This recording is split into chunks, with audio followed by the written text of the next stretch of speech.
алабыз. Эмнеге эле үйлөнбөйт десе, көрсө сиздин кызыңызды күтүп жүргөн турбайбы? Мына чын эле моюн каш керек. Моюн каш керек. Мына биздин баланын кичине жашы өтүп калды. Балаңыз жаш эле? Рахмат. Мен дагы неберенин жытын жыттап, жумуштан келгенде жылуу жумшак жатып, мындай келиндин колунан чай ичсемби деп аябай үмүттөнөм да. Анын үстүнө жаш да өтүп баратат. 57-ге чыгып калдым. Жаш элесиз? Сиз дагы жаш. Рахмат. Бул сиз баарыбыз деле жаш элесиз дейсиз.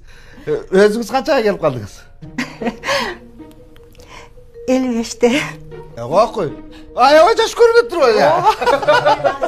Менин кызым билимдүү.